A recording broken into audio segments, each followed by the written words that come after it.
Buenas tardes a todos. Muchas gracias por acompañarnos hoy en esta sesión formativa.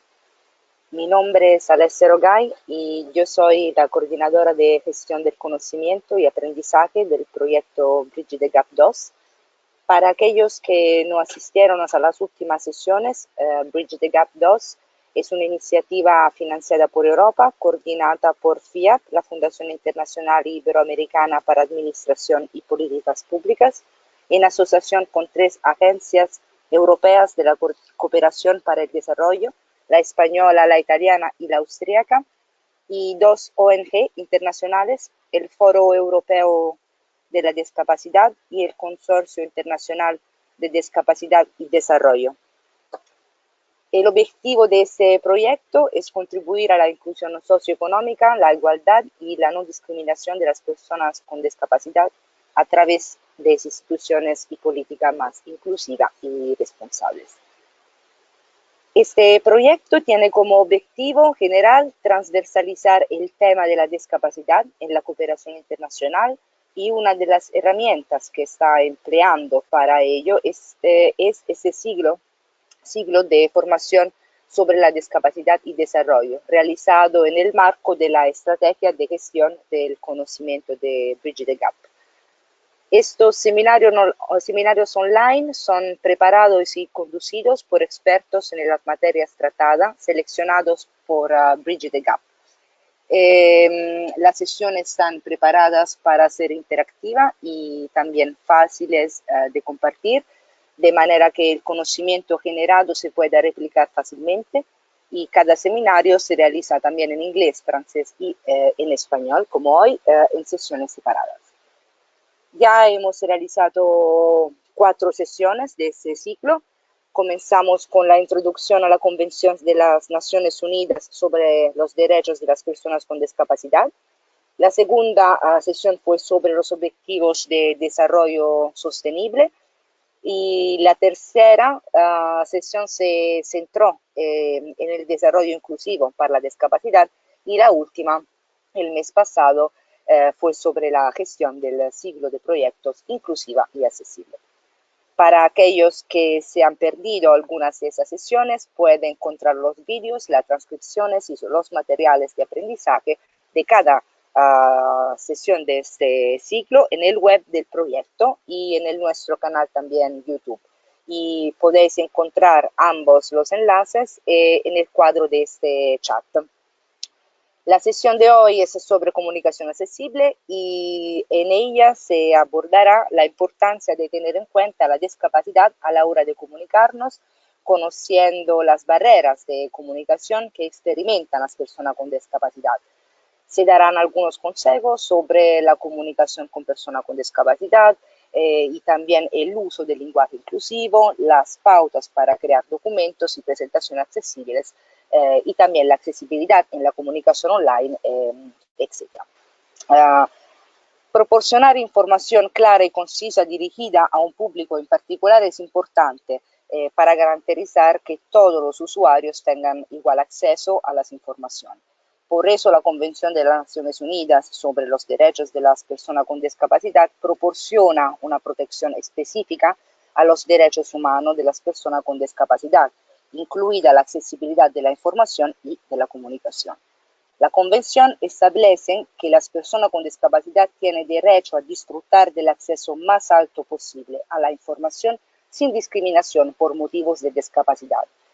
En lo específico, el artículo 9 de la Convención prevé la igualdad de acceso a las tecnologías de la información y la comunicación, y la obligación de identificar y eliminar absolutamente las barreras. Nuestra ponente de hoy es mi colega Carmen Serrano, el técnico de comunicación de Bridge the Gap 2.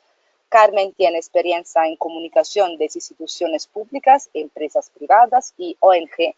Ha también trabajado en los centros de formación de la cooperación española de la antigua Guatemala y Cartagena de Indias, así como en la agencia de comunicación Servimedia, especializada en la información sobre discapacidad. También Carmen trabajó en el departamento de comunicación de las empresas del Grupo 11, entre otros. Bueno, muchas gracias Carmen por dedicarnos su tiempo hoy.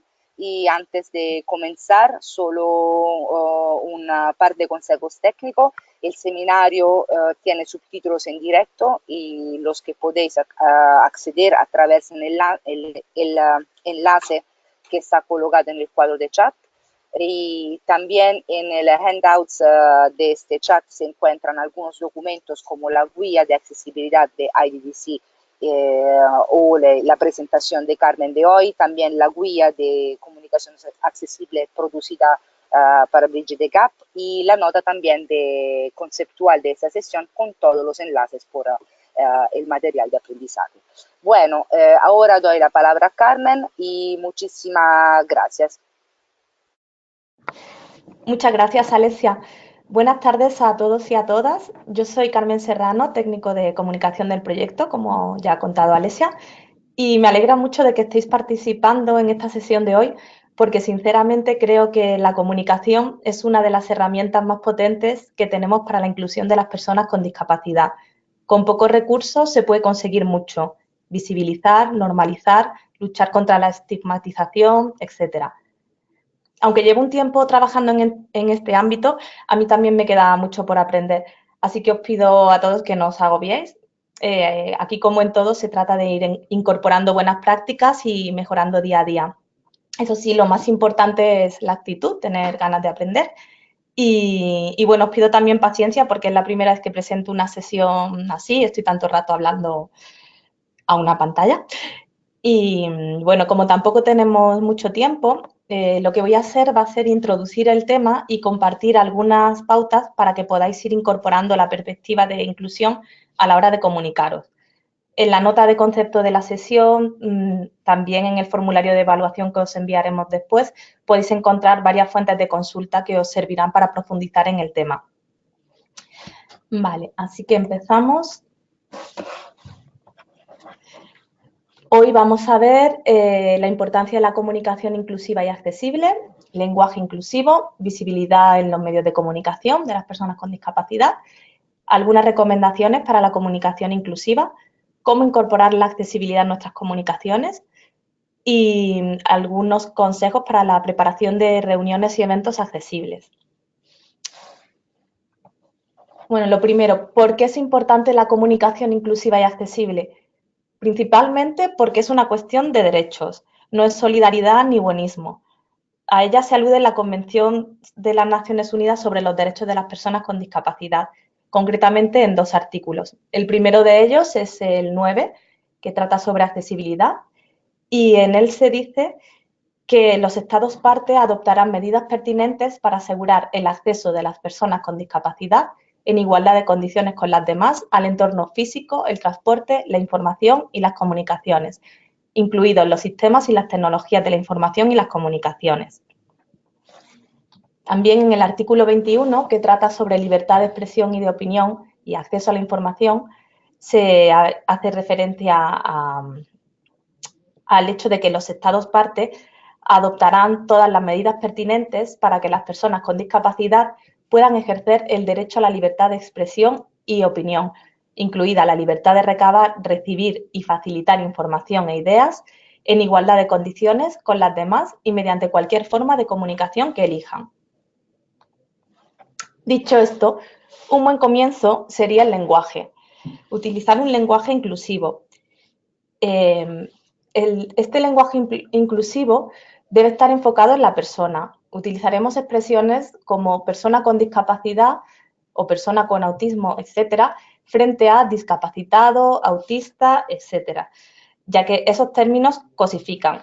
Este lenguaje permite hacer énfasis en la persona antes que en su discapacidad y además está alineado con la nomenclatura de la convención. Por eso será por el que nosotros optemos.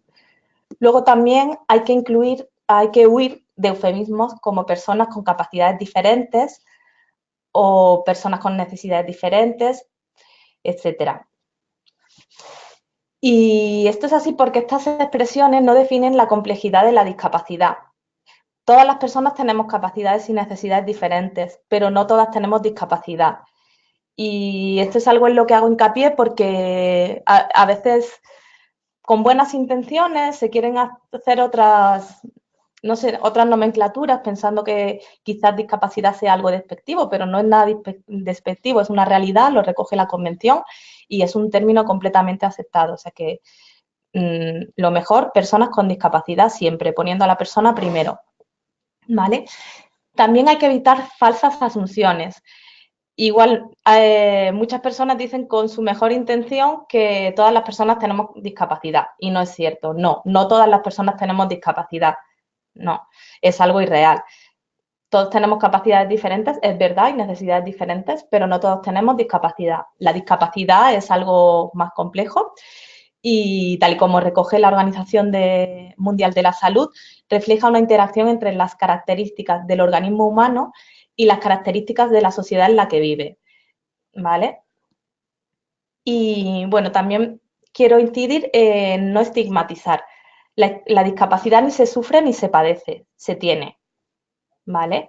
Hay que huir de ese tipo de expresiones, de sufrir discapacidad, no, una persona tiene discapacidad y dependiendo de sus condiciones, con su interacción con el contexto y con el medio, podrá estar sufriendo, ¿no? Como cualquier otra persona. Una discapacidad simplemente se tiene. Y luego os dejo un enlace, que es el libro de estilo de la agencia Servimedia, en el que podéis encontrar mucha más información sobre el lenguaje a utilizar cuando habléis o escribáis sobre discapacidad, ¿vale? Aquí lo tenéis. Se llama Periodismo Social, el compromiso de la información. Otra cosa muy importante es la visibilidad de las personas con discapacidad en los medios de comunicación, porque la verdad es que no han ayudado mucho en la visibilización de las personas con discapacidad. Rara vez aparecen personas con discapacidad en pantalla, si no es por su discapacidad, y suelen aparecer además como héroes o villanos.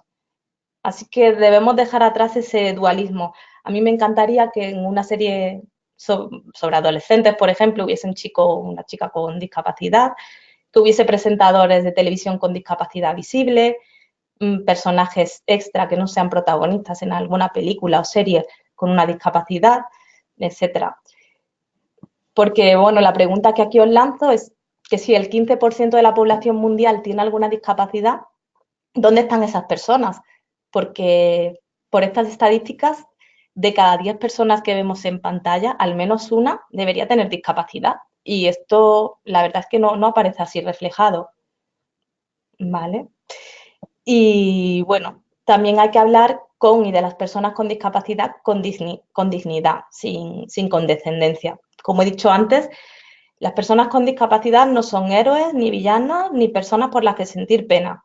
Dependerá de cada individuo, igual que cualquier otro tipo de persona, ¿vale?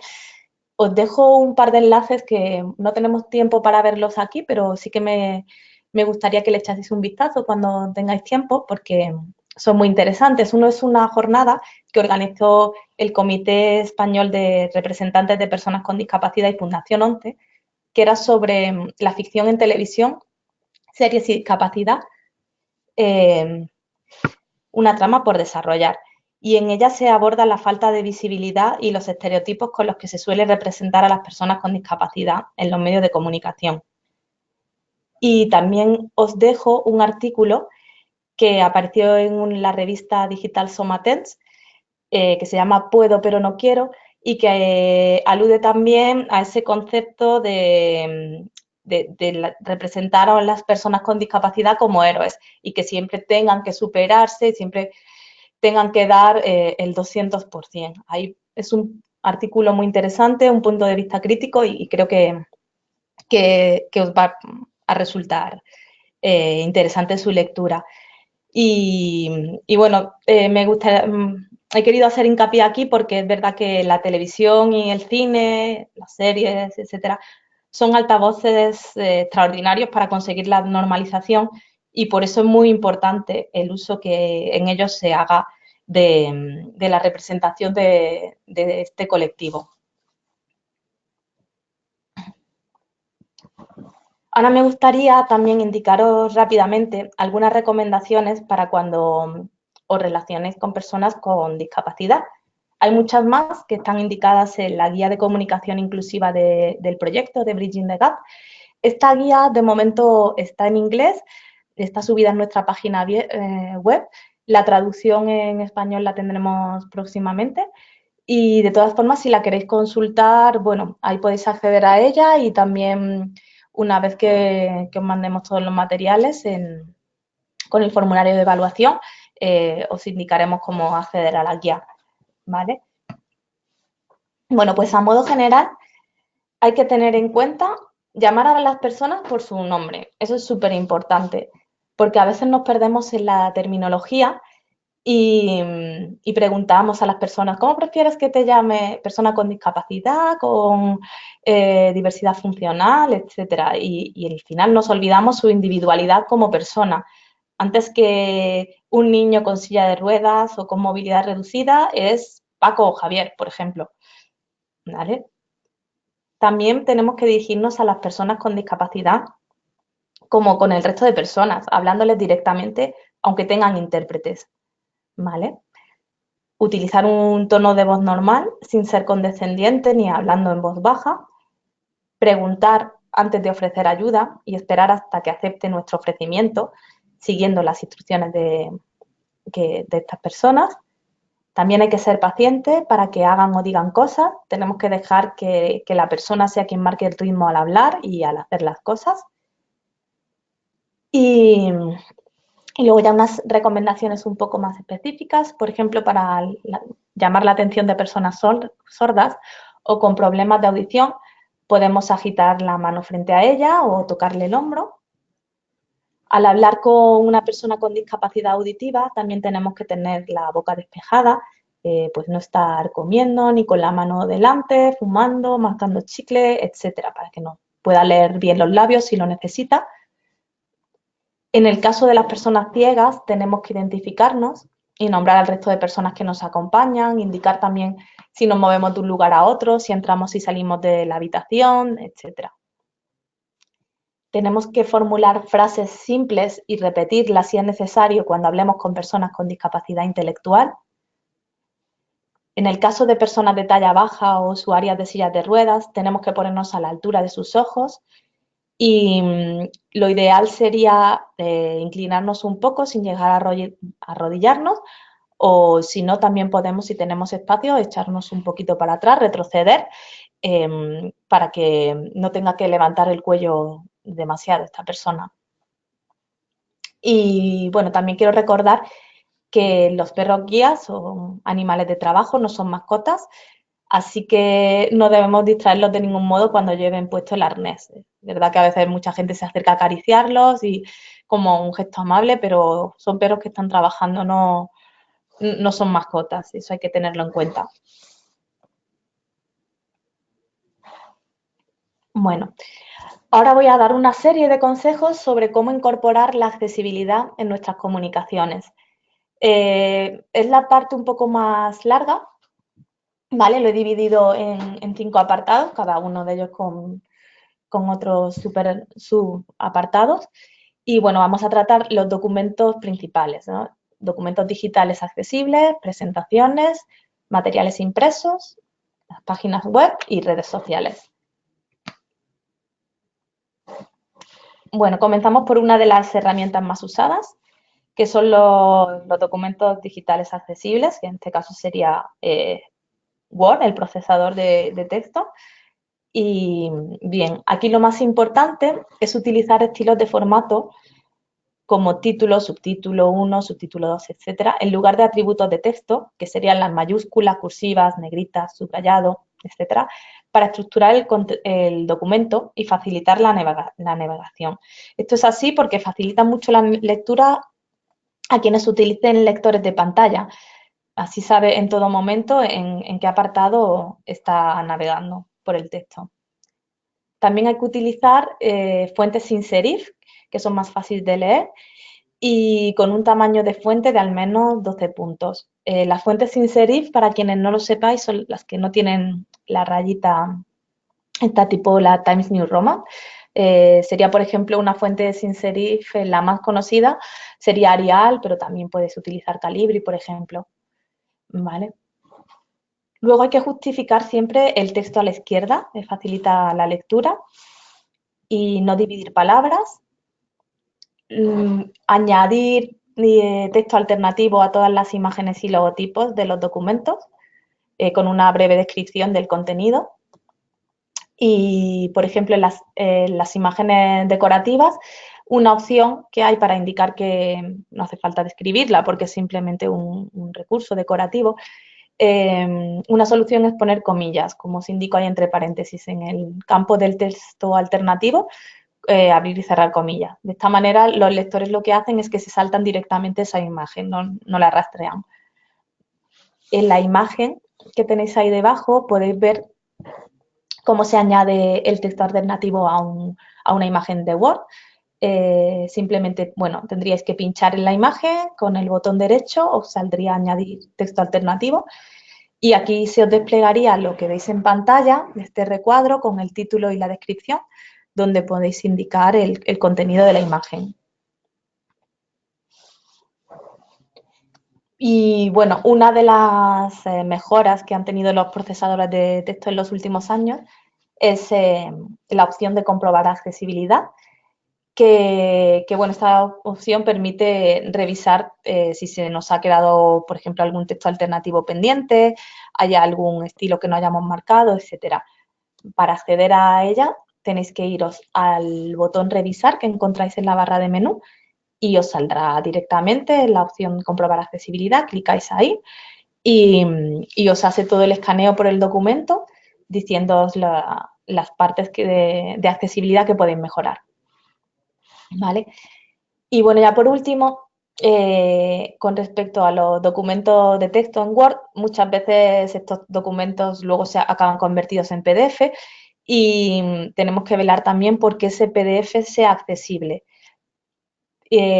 Bueno, esto es un proceso también que nos llevaría más tiempo, entonces os dejo simplemente el enlace aquí de crear archivos PDF accesibles de la página de soporte de Microsoft Word, de Microsoft Office, perdón, donde encontraréis información completa sobre cómo crear estos archivos a partir de la versión de Office de Word. ¿Ok? Vale, pasamos ahora a las presentaciones. Y en el caso de las presentaciones orales, también hay una serie de pautas para hacerlas más accesibles. Por ejemplo, una sería presentar solo una idea por diapositiva, con un máximo de 6 viñetas. También hay que justificar, esto es un poco aplicable a todas las veces que trabajemos con texto, justificar el texto a la izquierda, ¿vale?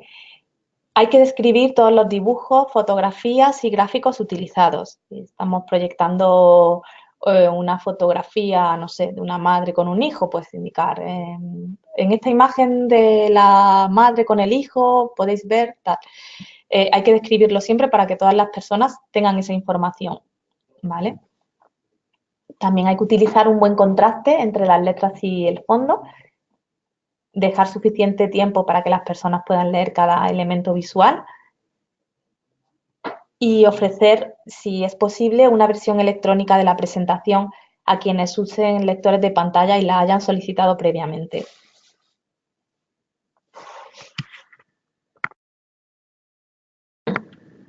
En cuanto a los materiales impresos, vamos a explicar los tres más comunes, que son el texto ampliado, la lectura fácil y el braille.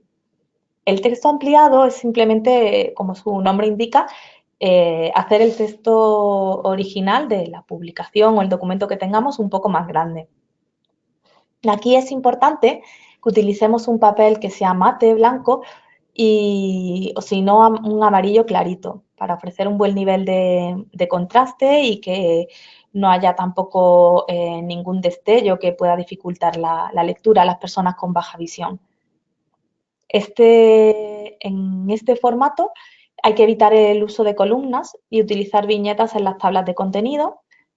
Como siempre, utilizar fuentes sin serif y el tamaño recomendado sería de al menos 16 puntos. Y utilizando un papel que pese lo suficiente para evitar transparencias. ¿Vale? Lo principal es que, bueno, este tipo de formato va destinado a personas con baja visión, pero que no necesitan leer en braille o con lectores de pantalla. Entonces, lo que tenemos es simplemente que facilitar la lectura del otro formato ordinario.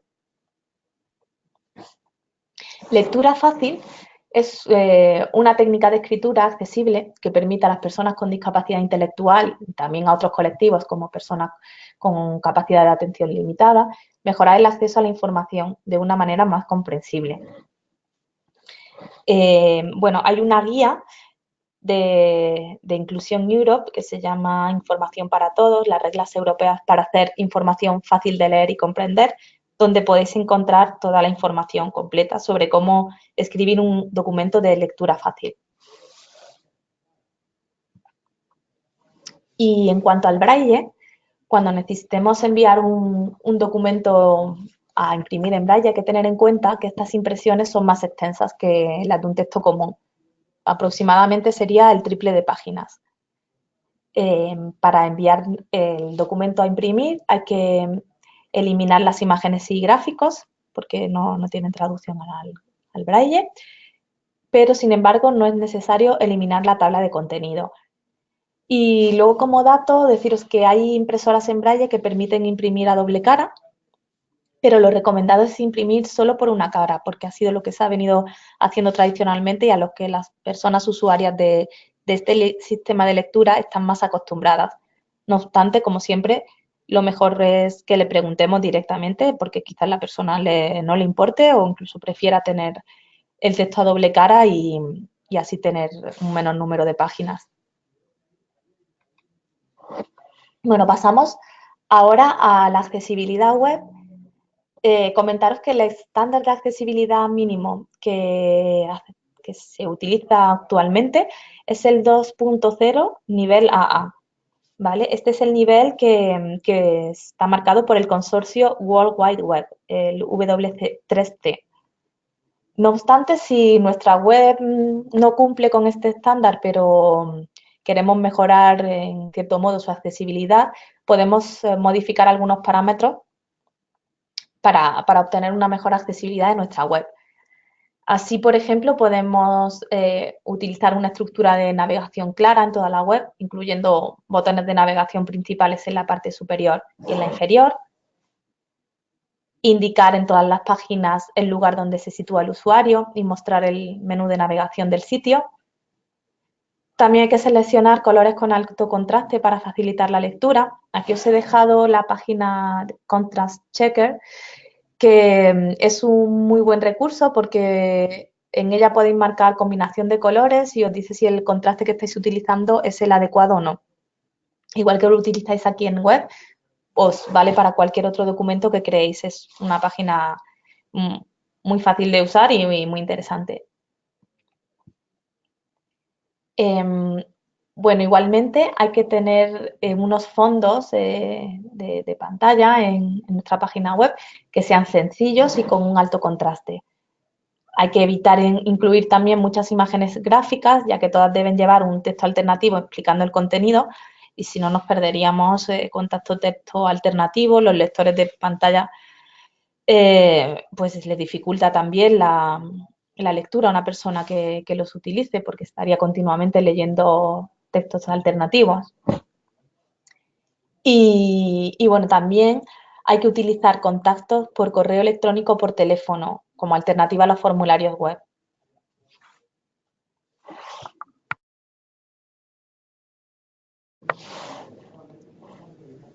Pasamos ahora a las redes sociales, que bueno, a diferencia de las páginas web, que sí que pueden desde su origen diseñarse de manera accesible, las redes sociales no fueron diseñadas así que suelen tener diseños que no son completamente accesibles y en los que no se puede intervenir.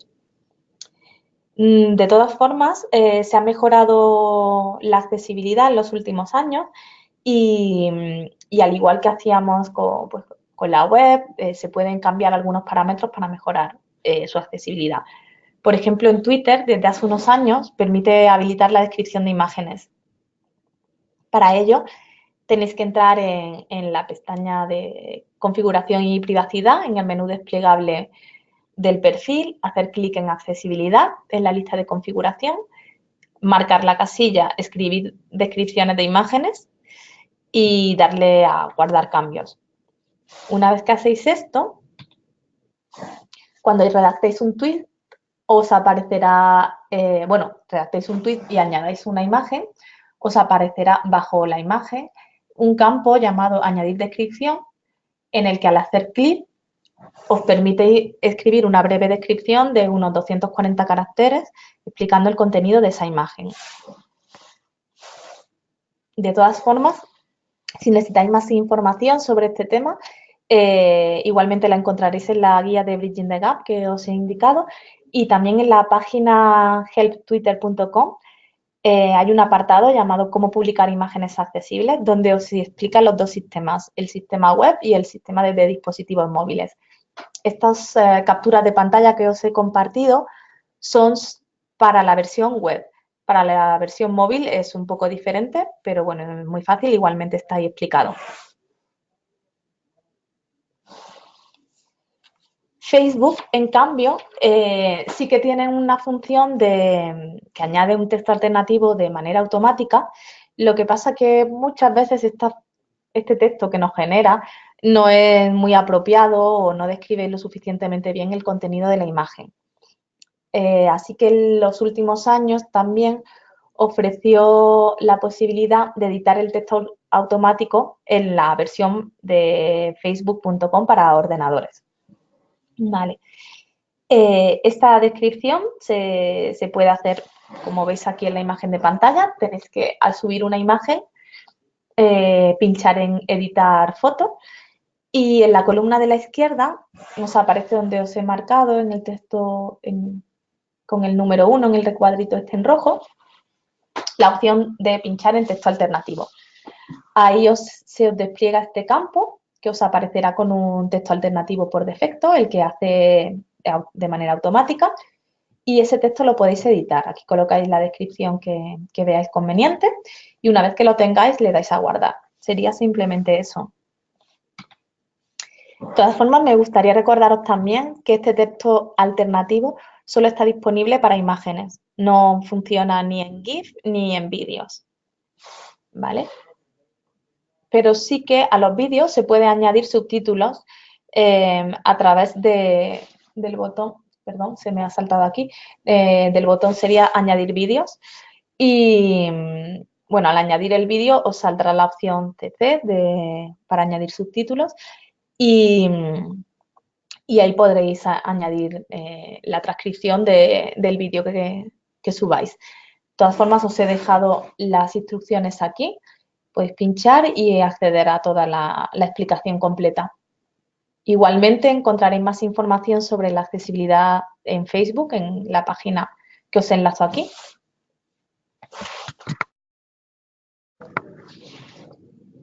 Y pasamos por último en YouTube, que también nos permite la opción de añadir subtítulos generados automáticamente o también a partir de un archivo de transcripción o añadir unos subtítulos propios. La opción la encontraréis en el gestor de vídeos, pinchando en el botón añadir nuevos subtítulos, que encontráis aquí marcado.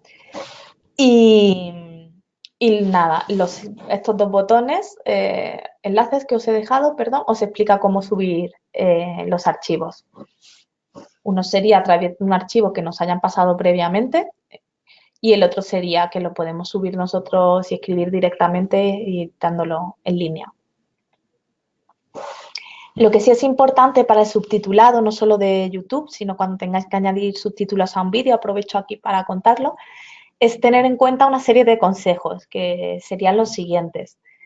Como siempre, la tipografía debe ser sin serif, con un tamaño de fuente entre 18 y 22 puntos, espacio simple, 35 caracteres por línea y un máximo de 2 líneas en pantalla. El tiempo de exposición del texto debe ser entre 12 y 19 caracteres por segundo, que serían unas 150 palabras por minuto.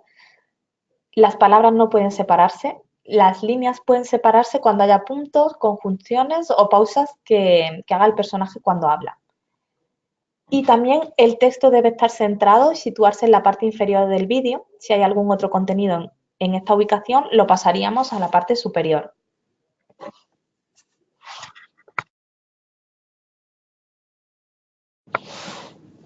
También es importante que haya siempre un suficiente contraste del texto con el vídeo para que sea legible. Por eso se recomiendan los colores blanco, amarillo, verde o cian sobre fondo negro, son los más recomendados. En caso de haber más de una persona hablando, cada una se diferenciará con un color distinto e identificativo. Y también en el caso de que haya efectos sonoros, se deben indicar mediante una descripción entre paréntesis.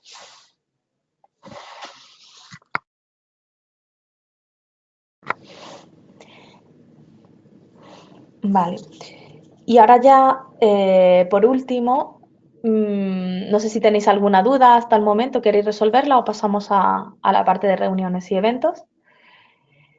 Eh, bueno, en la de reuniones y eventos, lo que me gustaría es daros algunas pautas para cuando tengáis que celebrar alguna reunión de este tipo y haya personas con discapacidad en la audiencia o entre los ponentes y asistentes, o simplemente incorporarlo como buena práctica, porque al final la accesibilidad es algo que beneficia a todo el mundo. La accesibilidad universal no es algo exclusivo de las personas con discapacidad, es una mejora que beneficia a toda la sociedad. ¿Vale? Así que lo ideal sería tener en cuenta que hay que elegir un lugar accesible y como buena práctica deberíamos enviar siempre formularios de inscripción accesibles, por ejemplo, de Google, Jotform, Microsoft, todos ellos ofrecen ahora la posibilidad de construir formularios accesibles y que se pueden enviar a los potenciales asistentes y en ellos establecer campos en los que indiquen las necesidades de accesibilidad en cuanto a las instalaciones del lugar y también del material accesible que puedan necesitar. Y en este formulario lo ideal sería facilitar también información sobre el lugar de celebración, así como el nivel de accesibilidad, indicando cómo llegar hasta él, transporte público, otras opciones de transporte accesible, qué tipo de asistencia se le puede prestar, etcétera.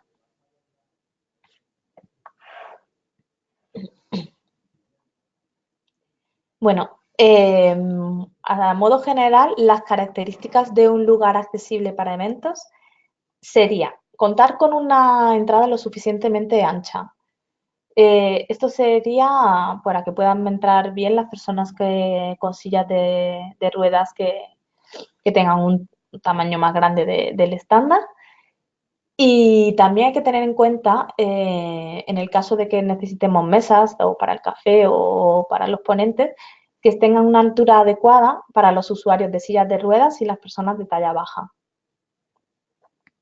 Igualmente, la sala tiene que ser lo suficientemente ancha, porque tenemos que tener en cuenta que en un evento en el que vaya a asistir personas con discapacidad, normalmente contaremos con asistentes personales, podemos contar también con perros guías, tendremos intérpretes, así que el espacio normalmente será más grande que el estándar.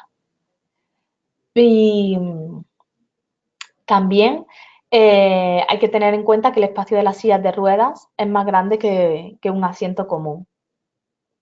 ¿Vale? Luego hay que eliminar también las barreras o objetos que puedan obstruir el paso a las personas con movilidad reducida. Me he olvidado de incluir también a las personas con baja visión o personas ciegas. Tratar de eliminar bolsos, una silla mal colocada, etcétera, para evitar que se puedan tropezar. Y otra recomendación es que la sala cuente con un sistema de bucle magnético. Esto permite a las personas con discapacidad auditiva escuchar con claridad y sin ningún ruido en el ambiente que pueda distraerlas. También, en el caso de que la sala no sea completamente accesible, pero se puedan realizar adaptaciones, tenemos que tener esto en cuenta y incorporar una rampa temporal, si podemos, en el caso de que no podamos encontrar una que ya la tenga incorporada. Luego, esta rampa debería ser contar con una inclinación que sea adecuada para permitir el paso de las sillas de ruedas. Porque muchas veces hay rampas, pero son rampas con mucha pendiente y no son fáciles para circular por ahí una persona de manera autónoma. Vale. También muy importante es contar con una entrada común para todo el mundo. Hay salas que te dicen, o recintos, edificios, que sí que son accesibles, pero a lo mejor la entrada del accesible, que tiene rampa, es la que lleva el montacargas, la que utilizan los operarios y no las personas que asisten a un evento. Esto marca una distinción que no es adecuada y hay que huir de eso. Por eso lo ideal es siempre que todas las personas entren por la misma puerta. Previamente al evento es bueno que elaboremos una lista de control donde hagamos un checklist de accesibilidad para ver si está todo en orden y también visitar el lugar de celebración previamente.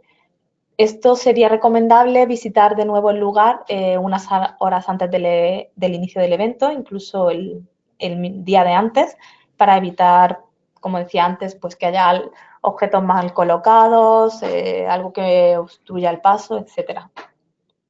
Luego, el lugar del evento debería incluir también letreros visibles, legibles y comprensibles que faciliten el movimiento de los asistentes y estos letreros deberían tener las letras grandes, colores con alto contraste, etcétera. Y también contar con ayuda de imágenes y símbolos si es posible.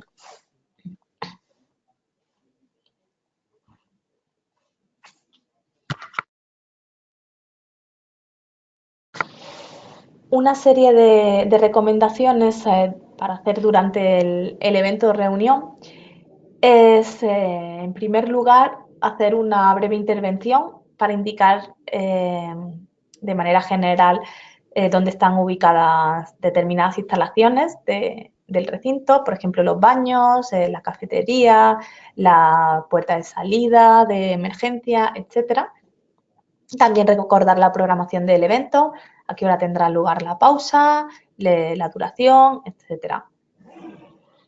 También es muy importante reservar asientos cerca de las puertas para las personas con movilidad reducida y asientos delante, cerca de los ponentes, para las personas con discapacidad auditiva y visual.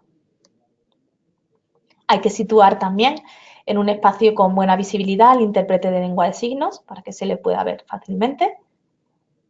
Y si hay personas con discapacidad intelectual que vayan a hablar como ponentes, debemos procurar que ellos hablen primero. En el caso de las presentaciones que acompañen a las intervenciones, hay que tener en cuenta las recomendaciones de accesibilidad que mencionaba antes en el apartado presentaciones, como por ejemplo describir las imágenes. Y luego ya por último, una buena práctica al terminar cualquier evento es hacer una evaluación y difusión post-evento. La evaluación serviría para identificar dificultades y sugerir mejoras de cara a futuras reuniones. Y además de eso, habría que hacer algún tipo de difusión de materiales clave relacionados con el evento en diferentes formatos. Se podría enviar pues un texto, por ejemplo, en lectura fácil, audio si tenemos del evento, vídeos subtitulados, todo el material con el que contemos. Y yo pararía aquí. Sería ya todo lo que tenía que contaros. Hay muchas cosas más, pero como comento, daría pues, para muchas sesiones y tampoco os quiero agobiar. Entonces tenéis unas pautas principales para que empecéis a investigar en este ámbito y os animo a ello. Alessia os ha compartido una gran cantidad de materiales muy interesantes, recursos donde encontraréis más información para profundizar en el tema. Cualquier duda también podéis escribirme un correo electrónico, indicarlo en el formulario que os enviamos de evaluación, lo que queráis. Así que, bueno, paro aquí la presentación de hoy y os doy la palabra si tenéis alguna pregunta, comentario, sugerencia, lo que queráis. Muchas gracias. Vale, muchísimas gracias Carmen por esta presentación muy interesante. Me gustó mucho porque muy técnica y había muchísimos consejos y pautas técnicas interesantes para organizar eventos y también para comunicar en diferentes lugares. Bien, imagino que hay también otras preguntas desde los participantes. Los participantes, si quieres, podéis escribir vuestras preguntas en el cuadro de chat aquí o también podéis levantar la mano y yo le daré directamente la palabra para que preguntéis a Carmen. Y hay, Carmen, hay ya un par de preguntas y la primera es de Soledad Torres y te la escribo aquí en el chat porque probablemente la vas a, si la puedes leer. Vale. Vale, sí, Soledad pregunta cómo trabajar comunicación inclusiva en contextos de analfabetismo o analfabetismo funcional. Bueno, Soledad, yo creo que aquí con lo del analfabetismo, eh, lo principal es de lo que hablábamos al principio, ¿no? Que lo bueno de la comunicación inclusiva es que con muy pocos recursos se pueden obtener grandes resultados. Y, por ejemplo, para mí es muy importante todo el tema del lenguaje, de cómo nos dirigimos a las personas. Eso ya es comunicación inclusiva. No hace falta que estemos siempre recurriendo a la técnica de, hay que añadir un texto alternativo, tal. No, igual esa persona no lee, pero sí es importante que a esa persona le hablemos con respeto, no la infantilicemos, eh, hablemos de tú a tú con dignidad, utilicemos una nomenclatura adecuada para referirnos a ella, pues eso, las recomendaciones que habíamos dado para la hora de dirigirnos a esa persona, pues si es una persona sorda que no nos tapemos la boca al hablar o si es una persona ciega que, que describamos quiénes somos, quiénes nos acompañan, cualquier movimiento extraordinario que se produzca en la sala, ese tipo de cosas. A mí me parece que eso es súper importante y eso es para todas las personas, da igual el nivel cultural o el nivel de estudios. No sé si he respondido a tu pregunta o si necesitas que te dé alguna aclaración más. Y si Cualquier quieres, cosa me puede dices. también levantar la mano y preguntar más. Tengo también una mano de María Eugenia. Y María Eugenia, te voy a abrir el micrófono, así puedes directamente hablar y hacer tu pregunta a Carmen. Ahora,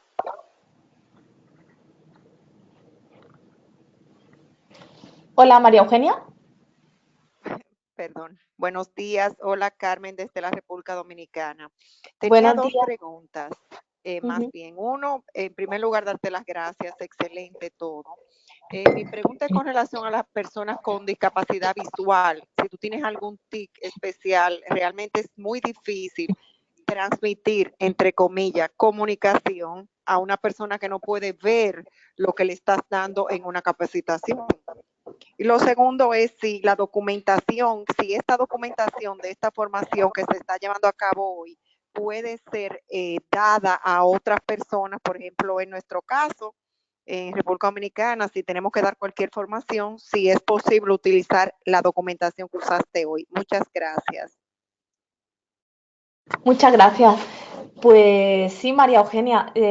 Bueno, lo primero, la documentación, por supuesto. Lo que queremos con este webinar es transversalizar todo el tema de la inclusión de personas con discapacidad. Así que cuantas más personas reciban los materiales, quieran informar, los lean, los compartan, mejor. Estupendo. Estamos encantados de que eso pase porque además es el objetivo de la gestión del conocimiento del proyecto y el objetivo en concreto de estos seminarios online. Así que por ahí estupendo que lo difundáis a todo el mundo que queráis.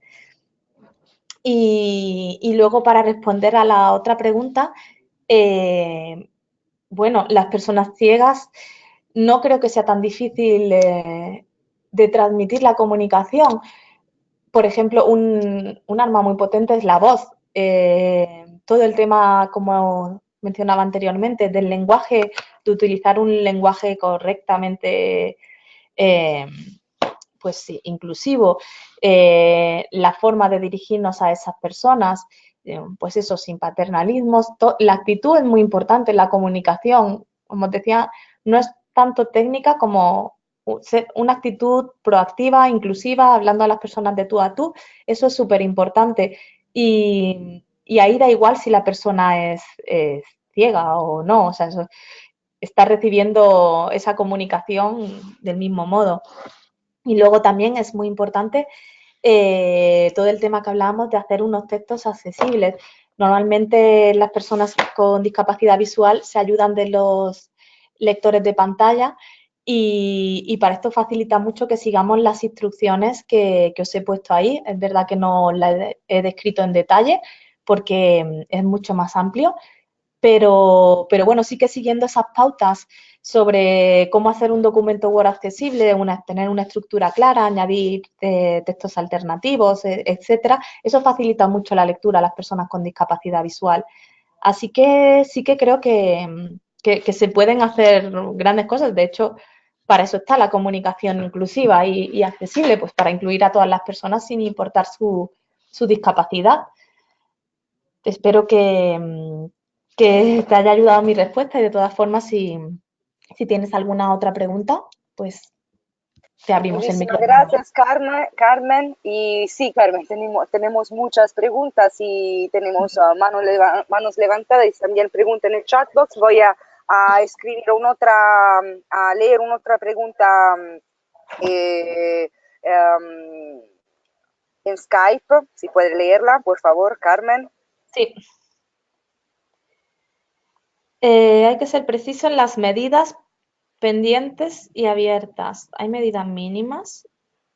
Y No entiendo bien la pregunta. ¿Cómo medidas mínimas? Ah, vale, per- supongo que se la, refiere a las rampas. Sí, Perdón, la pregunta la ha hecho Cristian y si sí, quieres también levantar la mano para explicar un poco más, si no, toda sí. la palabra a Carmen. Sí, hola Cristian, supongo que te refieres a las rampas. Sí que hay unas medidas, ahora mismo no tengo el dato, en las páginas los documentos que os hemos compartido hay muchos más datos sobre especificaciones técnicas.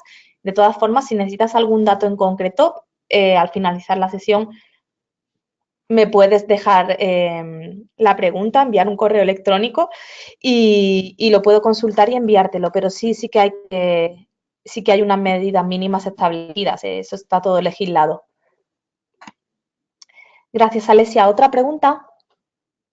Y vale, hay otra pregunta de Mónica, te la escribo aquí, es una pregunta sobre herramienta por la discapacidad intelectual.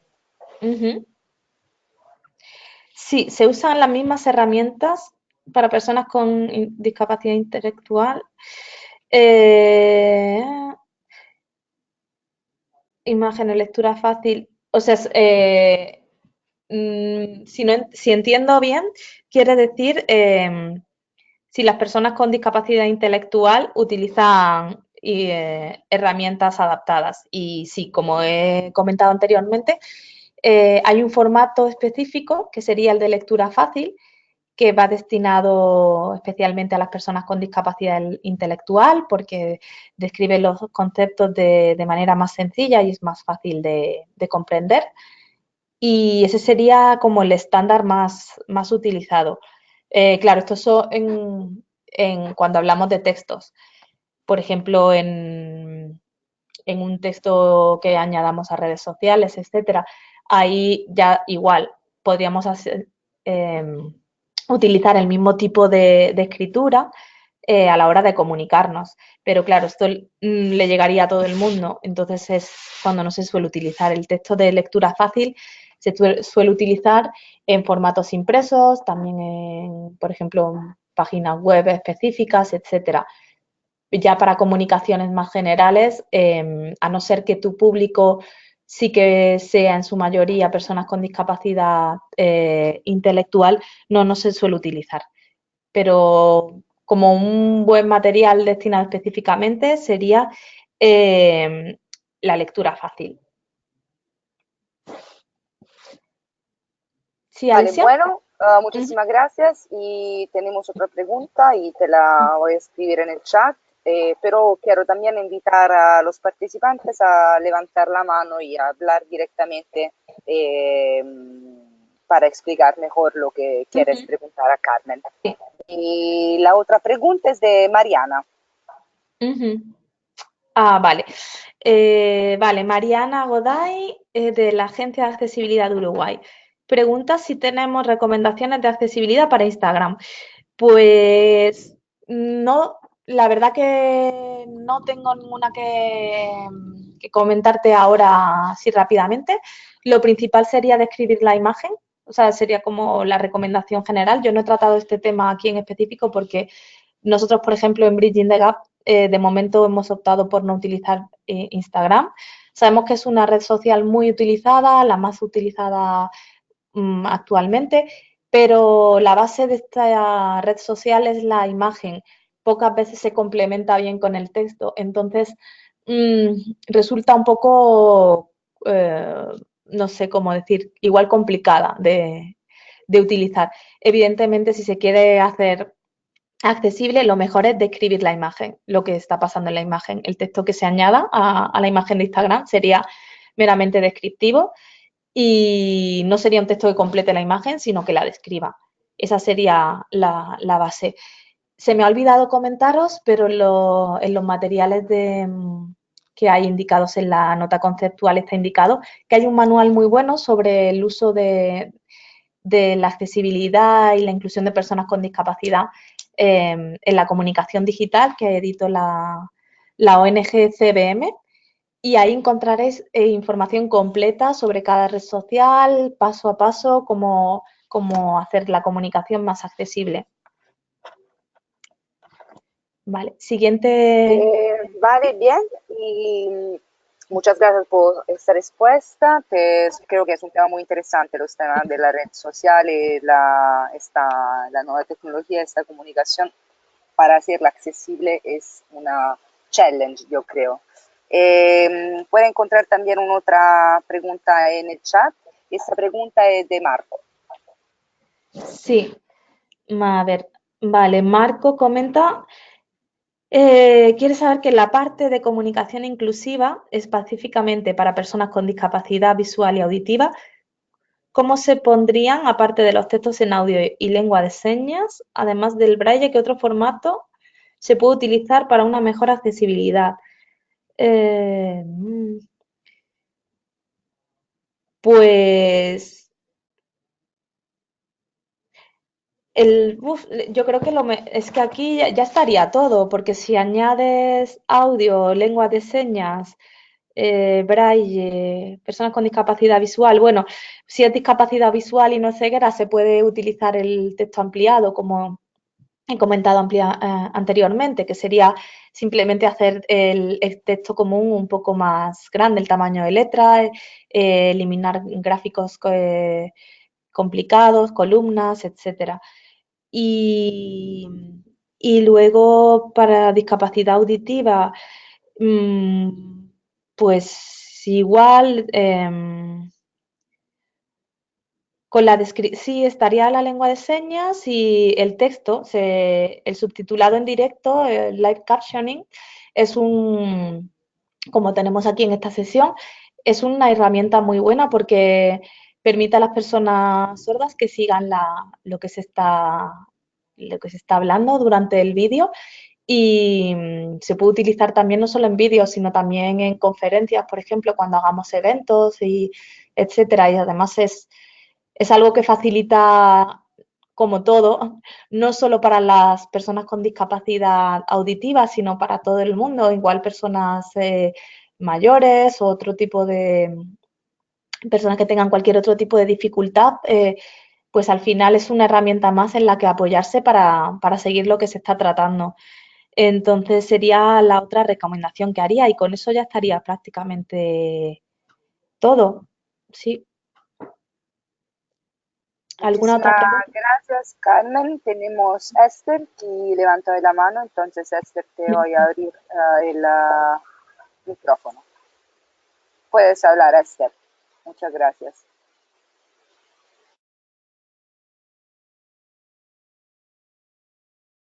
Vale, Hola, ¿Esther? hola. Y vale, Hola. creo que tenemos... ¿Aló? Creo que Mm, tenemos, te invito a Esther a escribir tu pregunta y creo que tenemos algunos problemas de conexión. Y hay otra pregunta, Carmen, que te escribo sí. siempre en el chat, una pregunta de justo. Ujú.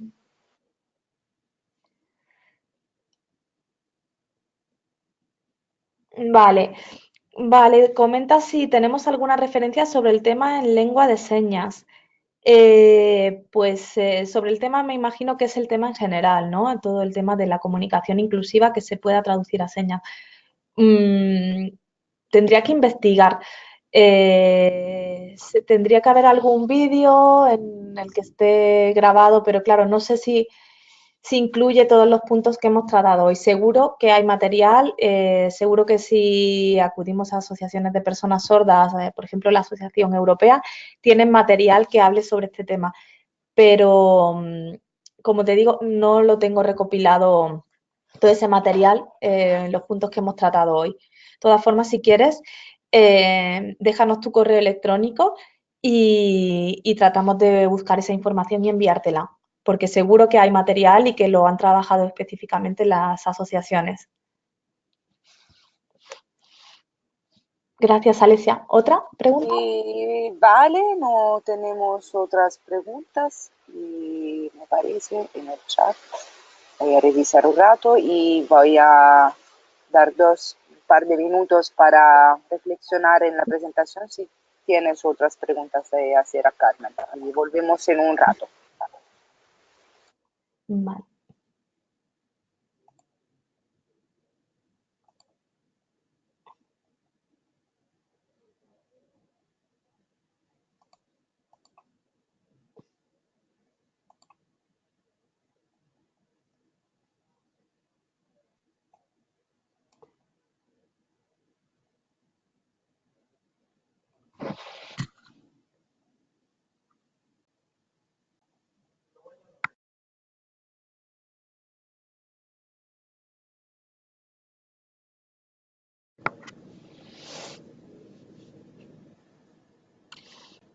Hola, Alesia. Veo que Esther ha dejado su pregunta.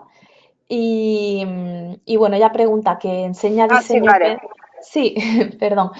Veo que comenta que enseña diseño pedagógico de materiales multimedia a alumnos de pedagogía y que le alegra ver que tienen en cuenta la mayoría de nuestras sugerencias. Así que, bueno, por ahí estupendo, me alegro mucho de que ya se esté trabajando ese tema, además desde la educación, que es algo fundamental. Y luego continúa Esther diciendo que el problema que se encuentra es que se les llenan las pantallas cuando quieren universalizar con lenguaje de signos, pictogramas, lectura fácil, etcétera. Se le llenan las pantallas, ¿en qué sentido? Supongo que sí, que quieres decir que tus materiales ocupan más espacio que el resto. Bueno, eso supongo que para ti puede parecer un poco más complicado o tener la, la imagen de la pantalla con más elementos, pero bueno, la verdad que es una buena práctica y me alegra que lo estéis utilizando. Lo que sí comentas de priorizar alguna opción o descartar, yo creo que lo fundamental es tener en cuenta la audiencia y el tipo de características que tenga. Eh, no sé, el uso de pictogramas es muy útil para personas con discapacidad cognitiva. Eh, luego, no sé, lectura fácil, igual, es que depende de la audiencia. Evidentemente, si estás utilizando una pantalla, habrá que priorizar lo visual, pues por ejemplo los pictogramas. Si es una conferencia, por ejemplo, lo ideal sería pues el lenguaje de señas si las personas lo necesitan, son personas sordas que utilicen lengua de señas. Y si hay algún folleto en la sala, que se entregue en lectura fácil a la audiencia. Igual los libros, si pueden tener materiales pedagógicos en lectura fácil. Más que priorizar sería tener en cuenta el contexto en el que estemos y luego los destinatarios. Eso sería lo fundamental. No sé si he respondido a tu pregunta, Esther. Si necesitas que complemente algo más, puedes volver a escribir. Gracias. Muchísimas gracias, Carmen. Y vale, te dice gracias también a Esther. Y solo porque estoy viendo que algunos tenías un poco de problemas con el audio y hay también vas a recibir entre mañana un correo con la grabación de esta sesión. Entonces, lo siento mucho si tenías problemas para seguir esta sesión, pero puede ver otra vez la grabación de esta sesión desde mañana, que vamos a enviar un correo de seguimiento con la grabación de esta sesión. Vale, yo no leo otras preguntas, no sé si tú lees otras preguntas, Carmen, pero no creo porque tenemos el mismo chat. Perdón, Alesia, veo una de Mario que habla de cómo ayudar en los casos de personas sordociegas.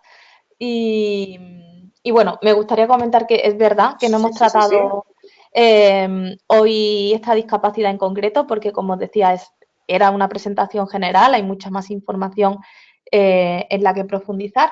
Y en el caso de las personas sordociegas, por ejemplo, habría que tener en cuenta, si volvemos a la parte de cómo comportarnos con personas con discapacidad, que estaba aquí al principio, sería hacer un tipo de combinación entre el tipo de comunicación que hacemos con las personas. A ver, ¿a dónde estaba? Perdón. Bueno, en estas recomendaciones habría que coger recomendaciones que aludan a personas con discapacidad auditiva y personas ciegas. Sería lo ideal. Entonces, pues habría que hacer una combinación de eso y luego es muy importante tener en cuenta el tacto. Normalmente, como se trabaja en estos temas, hay un intérprete que traduce, la persona sordociega se comunica por lengua de señas con esta persona, por el tacto, y lo que esa persona dice, esa comunicación, se traduce luego a la audiencia. Sobre este tema también en la guía de Bridging the Gap hay una indicación y unas referencias a las que podéis acceder. Como decía, siento no poder ayudar más en este caso tan específico, pero esto era una introducción más general lo que queríamos hacer hoy para que, bueno, luego vosotros podáis ir incorporando este tema y profundizando en las necesidades específicas que tengáis. Gracias, Mario. Bien, creo que es todo y bueno, llegamos al final de esta quinta sesión, yo creo. Y pues esta sesión sobre la comunicación accesible. Por primero, muchísimas gracias a Carmen por acompañarnos en esta sesión sobre la comunicación accesible y muchas gracias también a todos los participantes. Espero sinceramente que esta formación les haya resultado de provecho, que hayan aprendido y resuelto algunas cuestiones sobre este interesante y muy importante tema, la comunicación. Quería recordar algunas cosas, un par de cosas más antes de despedirme, que quienes asistan al menos del 75% de los seminarios y respondan a la encuesta de satisfacción, que recibirán un certificado de asistencia. y al 75% del ciclo formativo corresponde a 9 seminarios de los 12 seminarios y recibirá la encuesta junto con la grabación del seminario, como he dicho antes, y los materiales de aprendizaje en el correo electrónico de seguimiento al final de cada sesión. La próxima sesión será tendrá lugar a final de enero y será sobre legislar por los derechos de las personas con discapacidad. Creo un otro tema extremadamente importante. En ella se identificarán posibles brechas en las disposiciones legislativas en relación de la convención y otro tema muy importante y realmente interesante que en serio recomiendo que no los perdáis. Yo invito siempre a todos a seguirnos en todos nuestros enlaces de comunicación que encuentra en el chat box aquí. Y bien, muchas gracias, hasta la próxima, que tengas un buen final de día. Muchísimas gracias, Carmen. Muchas gracias, Alesia. Vale. Gracias, chao.